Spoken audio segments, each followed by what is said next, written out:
Hola hermanos, el día de hoy 25 de marzo del 2024 es lunes santo, ¿ok?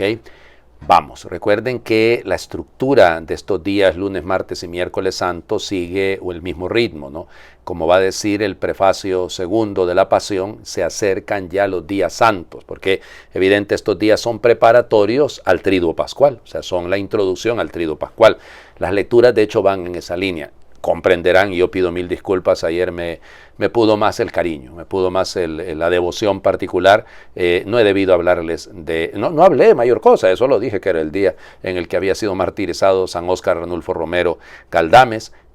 No dije nada más, o sea, pero vamos, era Domingo de Ramos, había que quedarse en el tema del Domingo de Ramos y ni siquiera hacer mención, porque piénsenlo, hoy es 25 de marzo, y entonces hoy deberíamos de celebrar, ¿qué? La Anunciación. Pero porque el 25 de marzo, 9 meses después, es la Navidad, pero no se puede celebrar porque es lunes santo. Vamos a celebrar la Anunciación hasta el 8 de abril, porque es el lunes después de la octava de Pascua. Así nos ha pasado en otras ocasiones, así que no se asusten ni se alarmen. Si llegan a ver a alguien que celebra hoy la Anunciación, pues pobrecito, no ha entendido nada del valor de la liturgia. Padre, pero es un lunes. No es un domingo, no, sí, pero tiene el valor estos días de irnos acercando, de irnos preparando. Vamos a escuchar estos 3 días, lunes, martes y miércoles santo, el primer canto del siervo de Yahvé, el segundo canto del siervo de Yahvé y el tercer canto del siervo de Yahvé. Eso es lo que vamos a escuchar en estos días. Y fíjense, yo a veces bromeando les digo, parece el ciclo de Judas, porque entra en juego mucho Judas. Hoy va a ser protagonista de alguna manera, mañana y pasado también. Entonces, un poquito más tácito el miércoles, pero ahí va a estar la figura de él detrás de todo esto. Entonces, claro, estamos ya en esos días y cronológicamente se pretende seguir, por ejemplo, hoy el Evangelio nos va a decir 6 días antes. Claro, ustedes dirán, pero no son 6 días antes de la Pascua, ¿o sí? Porque si lo vemos como Viernes Santo, no, pero si son 6 antes del Domingo de Resurrección. Pero bueno, eso no tiene nada que ver. Se lo voy a explicar un poquitito cuando lleguemos a ese tema. Entonces, estos días pues me voy a dedicar a hablar netamente de las lecturas. Si eso significa que voy a hablar menos y que ustedes van a disfrutar mejor, entonces yo creo que vale la pena, ¿verdad? Vamos, entonces, la primera lectura está tomada del libro del profeta Isaías, capítulo 42, versículos del 1 al 7. Miren a mi siervo a quien sostengo, a mi elegido en quien tengo mis complacencias. En él he puesto mi espíritu, para que haga brillar la justicia sobre las naciones. No gritará ni clamará, no hará oír su voz en las plazas, no romperá la caña resquebrajada, ni apagará la mecha que aún humea. Proclamará la justicia con firmeza, no titubeará ni se doblegará hasta haber establecido el derecho sobre la tierra y hasta que las islas escuchen su enseñanza. Esto dice el Señor Dios, el que creó el cielo y lo extendió, el que dio firmeza a la tierra con lo que en ella brota, el que dio el aliento a la gente que habita la tierra y la respiración a cuanto se mueve en ella. Yo, el Señor, fiel a mi designio de salvación, te llamé, te tomé de la mano, te he formado y te he constituido alianza de un pueblo, luz de las naciones, para que abras los ojos de los ciegos, saques a los cautivos de la prisión y de la mazmorra a los que habitan en tinieblas. Palabra de Dios. Te alabamos, Señor. Muy bien. Ya saben, entonces, mi siervo. Es interesante la idea que Isaías utiliza el término siervo, doulos, en el griego, ¿no? Esto está en hebreo, pero la traducción de la Septuaginta, la versión de los 70, habla de doulos, de siervo. Porque Jesús ha venido a servir y no a ser servido. Y entonces, claro que modela perfectamente el proyecto del plan de salvación. Eso es lo que dice, ¿no? Eso es lo que lo acaba de decir. Ya que Él va cumpliendo su obra de salvación y lo hace llegar a todo. Fiel a mi designio de salvación. O sea, fiel a mi designio. Dios lo que quiere es salvar. Por eso Yehoshua, Jesús, Dios salva. O sea que la misión de Jesús es salvar. El deseo de Dios es que nos salvemos. La voluntad de Dios es alcanzar la salvación para todos. Eso es el plan. Y entonces, ¿cómo? Por el camino de la imposición, Dios poderoso. un siervo que lava los pies a sus discípulos, lo que vamos a escuchar el jueves, ¿no? Así que por lo tanto, ¿qué podemos hacer nosotros? Aprender de él. ¿Por qué? Porque también a nosotros nos ha elegido el Señor, y además en él he puesto mi espíritu. Qué bello esto, ¿no?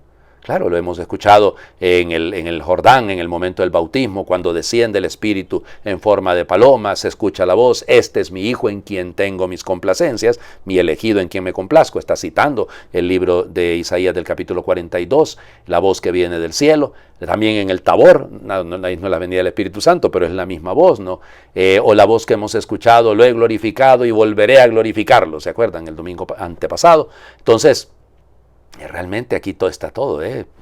Yo he puesto en ti mi espíritu. También el Señor lo ha puesto en nosotros, piénsenlo, ¿ok? Lo ha puesto en nosotros desde el día de nuestro bautismo, desde el día de nuestra confirmación. ¿Para qué? Aquí lo dice claro, lo dice clarísimo: para que haga brillar la justicia sobre las naciones. Esto es importante porque hasta que las islas escuchen su enseñanza. Tomen nota de esto porque se lo voy a hacer ver en la reflexión de San Clemente de Alejandría sobre el evangelio que vamos a leer, pero ya voy a llegar a esto. Entonces, fíjense el tema, ¿ok? Es esto, es el establecer la justicia, y sobre todo, va a decir más adelante, no titubeará, no se doblegará hasta haber establecido el derecho sobre la tierra. O sea, recibimos el Espíritu de Dios para practicar la justicia, pero sin doblegarnos, sin acomodarnos, sin andar haciendo que esta justicia sea la de los poderosos, la de los que pagan, la de los que... No, sino la justicia de Dios. Esto dice el Señor. Entonces es un oráculo del Señor, es un mandato del Señor.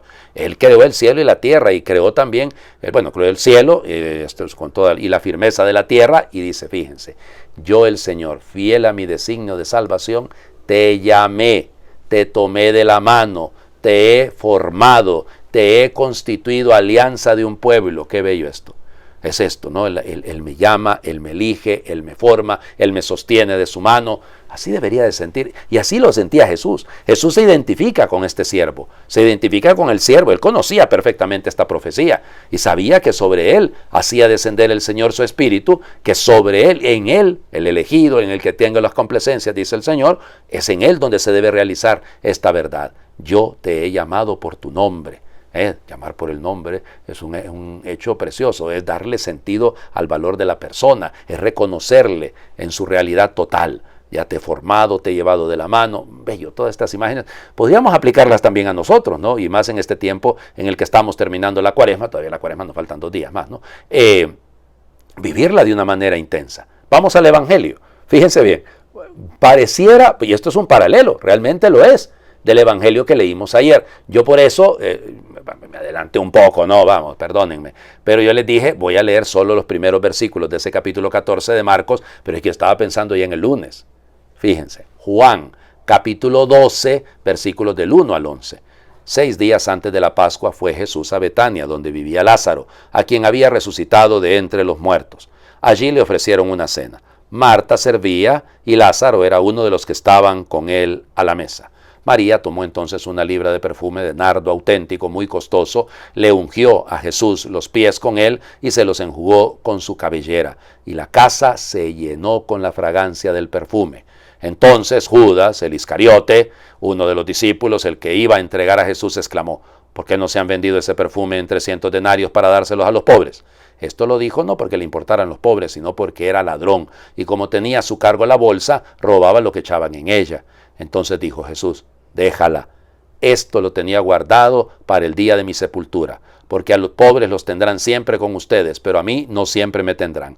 Mientras tanto, la multitud de judíos que se enteró de que Jesús estaba allí, acudió, no solo por Jesús, sino también para ver a Lázaro, a quien el Señor había resucitado de entre los muertos. Los sumos sacerdotes deliberaban para matar a Lázaro, porque a causa de él muchos judíos se separaban y creían en Jesús.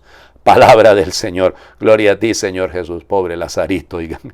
Eleazar, Dios es favorable, acuérdense que eso es lo que significa su nombre, Dios es favorable. Y madre de Dios, ustedes dirán qué tan favorable será con Lázaro en el Evangelio de Lucas. ¿Se acuerdan que la parábola de Lázaro y el rico, ¿no? Y aquí pues es el hermano de Marta y María, según nos lo dice. Jesús va a Betania antes de padecer. Es interesante este texto, ¿no? Antes de enfrentar la pasión, la muerte, el Señor quiere el consuelo de los amigos. se le ofreció una cena, la insistencia, ¿no? Ahí estaba Lázaro, ¿dónde estaba Lázaro? O sea, parece como que el hilo conductor es Lázaro, porque claro, venimos de la resurrección de Lázaro del capítulo anterior, y entonces el último signo, la última señal de las 7, la última va a ser la cruz, ¿no? Y la resurrección, pero digo, de las 7 que están hilvanando el Evangelio de Juan, y entonces por eso esta insistencia en Lázaro. Y pareciera como que, hombre, qué necesidad tiene el lector de volver a escuchar que estaba en la casa de Lázaro, que fueron a ver a Lázaro, o sea, es decir, todo esto, pero es porque vean el signo, pues volvamos a ver el signo. Ahí hay un problema con el griego, ¿no? Porque en algunas copias aparece como le ofrecían una cena, no dice que le ofrecía a Marta. Piénsenlo, o sea, no dice literalmente que Marta, pero sí dice que Marta servía. Y venimos del siervo, del doulos, mi siervo en quien tengo mis complacencias. Entonces Marta es una servidora, y de hecho su nombre lo indica, ¿no? Por eso lo bello de esto, ¿no? Y María, y aquí les digo el paralelo con el Evangelio de ayer, es que los únicos que hablan de que era un nardus episteques, es decir, es un perfume de nardo, no especifica exactamente, habla de lo caro, los 300 denarios, lo mismo implica, lo dice Marcos, lo que leímos ayer, ese derroche, eso exagerado. Acuérdense que un denario era lo que le pagaban a usted por un día de trabajo. Entonces estamos hablando de 300 días de trabajo, es muchísimo dinero, oiga, es muchísimo dinero, pero esto es la belleza detrás de esto, ¿no? Está queriendo educarnos el Señor en este camino, ¿no? Y aquí ya es el Iscariote, es Judas el que reacciona. No, esto se lo hubieran dado a los pobres, y Juan es el único que dice que Judas era un ladrón. O sea, es el único.